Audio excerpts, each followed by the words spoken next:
श्रीगुरुभ्यो नमः। हरिः ओं श्रीगणेशाय नमः। श्रीमात्रे नमः। ओं एकरसायै नमः. श्रीमद्देवी भागवत महापुराण मूलपारायणं स्कन्दम् 5 अध्यायं 16 श्रीदेवी महिष संवादम्. ओं नमः चण्डिकायै. व्यासोवाच तेषां तद्वचनं श्रुत्वा क्रोधयुक्तो नराधिपः तारुकं प्राहतरस रथमानयमेद्भुतं सहस्रकरसंयुक्तं पताकाध्वजभूषितमायुधैः संयुतं शुभ्रं सुचक्रं चारुकूपरं सदोऽपि रथमानीयतमुवाच त्वरान्वितः राजन् रथोऽयमानीतो त्वारि तिष्ठति भूषितः सर्वायुधसमायुक्तो वरास्तरणसंयुतः आनीतं तं रथं ज्ञात्वा दानवेन्द्रो महाबलः।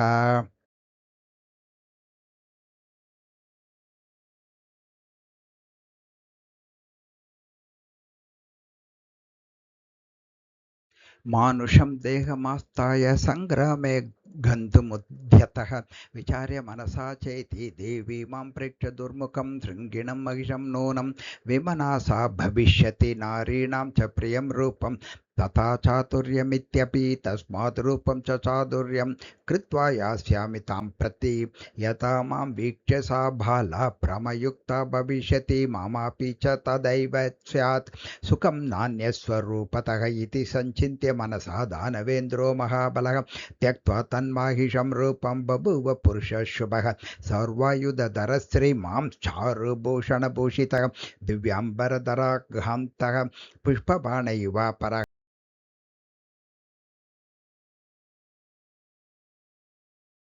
सेना परिवृतो देवीं जगाम मदगर्वितः मनोज्ञं रूपमास्ताय मानिनीनां मनोहरं तमागतं समालोक्य दैत्यानामधिपं तदा बहुभिः संवृतं वीरौ देवी शङ्खमवादयत् शशङ्खनिनदं कृत्वा जनविस्मयकारकं समीपमेत्य देव्यास्तु तामुवाच सहसन्निव देवी संसारचक्रेऽस्मिन् वर्तमान जनखिल नरोवाच तथा नारी सुखं वञ्चति सर्वदा सुखं संयोगजं नृणां न संयोगे भवेदिह संयोगो बहुधा भिन्नः तान् ब्रवीमि शृणुष्वहं भेदान् सुप्रीतिहेतुतान् स्वभावोद्दान्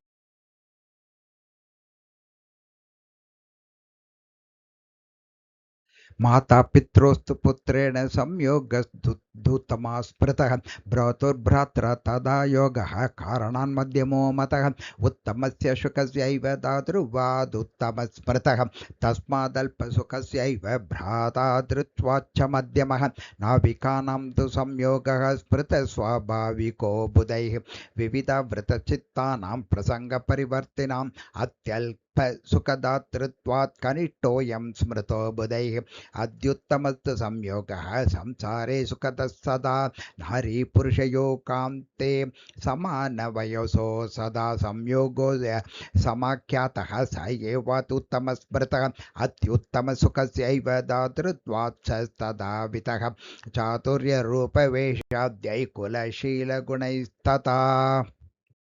परस्पर समुत्कर्षः कथ्यते हि परस्परं तं चेत् करोषि संयोगं वीरेण च मया सह अद्युत्तमसुखस्यैव प्राप्तिः स्यात् तेन संशयः नानाविधानि रूपाणि करोमि स्वेच्छया प्रिये इन्द्रादयसुराः सर्वे सङ्ग्रामे विजिता मया रत्नानि यानि दिव्यानि भवेनेऽस्मिन् ममातुनां पुङ्क्ष्वत्वं तानि सर्वाणि यथेष्टं देहि वा यथा पट्टराज्ञे भवात्यत्वं दासोऽस्मि तव सुन्दरी वैरं त्यजेऽहं देवैस्तु तव वाक्यान्न संशयः यथा त्वं सुखमाप्नोषि तथाहं करवाणि वै आज्ञापया विशालाक्षी तदाहं प्रकम्रो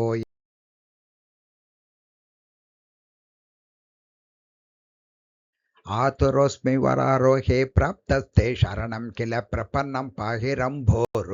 कामबाणैः प्रपीडितं धर्माणामुत्तमो धर्मः शरणागतरक्षणं त्वदीयोऽस्म्यासिता भाङ्गी सेवकोऽहं कृशोदरी मरणान्तं वचः सत्यं नान्यथा प्रकरोम्यहं पादौ नतोऽस्मि तान् भङ्गी त्यक्त्वा नानायुधानि ते तयां कुरु विशालाक्षी तप्तोऽस्मि काममार्गणैः जन्म प्रप्रतिचार्वङ्गी दैन्यं न चरितं मया ब्रह्मादीनीश्वरान् प्राप्य त्वयि तद्विदधाम्यहं चरितं मम जानन्ति रणे ब्रह्मादयः सुराः सोऽभ्यहं तव दासोऽस्मि मन्मुखं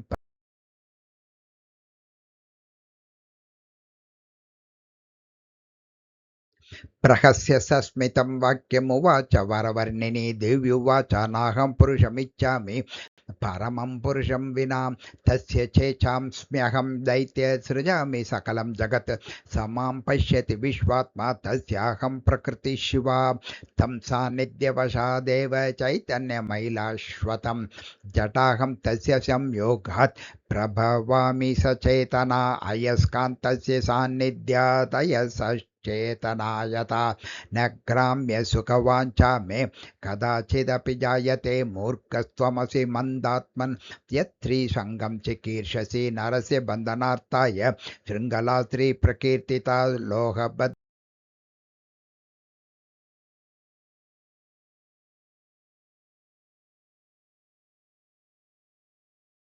शमं कुरु सुखाय त्वं शमात् सुखमवाप्स्यसि नारीसङ्गे महद्दुःखं जानन् किं त्वं विमुह्यसि त्यज वैरं सुरैरार्धं यथेष्टं विचरावणौ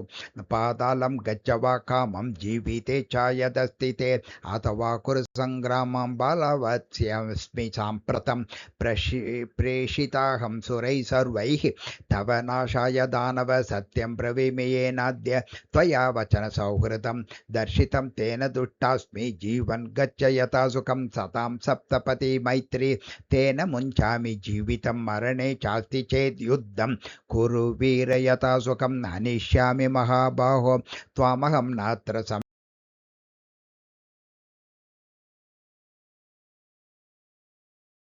उवाच श्लक्ष्णया वाचा मधुरं वचनं ततः पिपेम्यहं वरारोहौ त्वां प्रहर्तुं वरानने कोमलां चारुर्वाङ्गीं नारीं नरविमोहिनीं जित्वा हरिहरां दीक्ष्य लोकपालां च सर्वशः किं त्वया सह युद्धं मे युक्तं कमललोचने रोचते यदि चार्वङ्गी विवाहं कुरु मां भज नो चेत् गच्छ यथेष्टं ते देशं यस्मात् समागतात् नाहं त्वां प्रहरिष्यामि यतो मैत्री कृता त्वया हितमुक्तं शुभं वाक्यं तस्मात् गच्छ यथा सुखं का शोभा मे भवेदन्ते हत्वा त्वां चारुलोचनं स्त्रीहत्या बालहत्या च ब्रह्महत्या दुर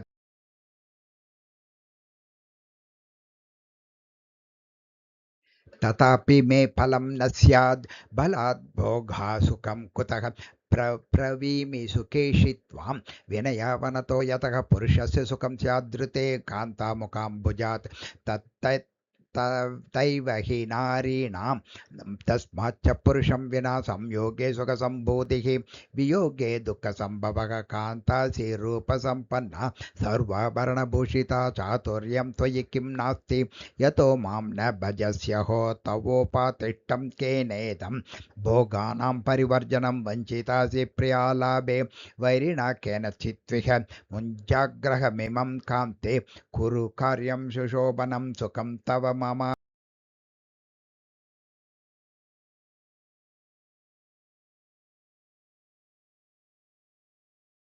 रुद्रो भाति च पार्वत्या शच्या शतभकस्तथा का नारी पतिहीना च सुखं प्राप्नोति शाश्वतं येन त्वमसि तापाङ्गी न करोषि पतिं शुभं कामक्वाद्य कतः कान्ते यस्त्वां बाणैषु कोमलैः मदनैः पञ्चभिः कामं न ताडयति मन्दति मन्येऽहमिव कामोऽपि दयावां त्वयि सुन्दरी अपलेति च मन्वानो न प्रेरयति मार्गणान् मनोपवस्य वैरं वा किमप्यस्ति मया सह तेन च त्वय्यरलाक्षी न मुञ्चति शिलीमुखान् अथवा मेहितैर्देवैः वारितोऽसौ जषध्वजः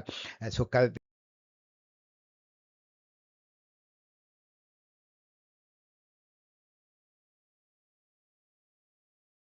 मन्दोदरीव तन्वङ्गी परित्यज्य शुभं नृपम् अनुकूलं पतिं पश्चात् सा चकार शठं पतिं कामार्ता च यदा जाता मोहेन व्याकुलान्तरा इति श्रीमद्देवी भागवत महापुराणे अष्टादशसहस्रयां संहितायां पञ्चमस्कन्धे महिषद्वारा देवी प्रबोधनं नाम षोडशोऽध्यायः। ओं श्री जगदम्बार्पणमस्तु।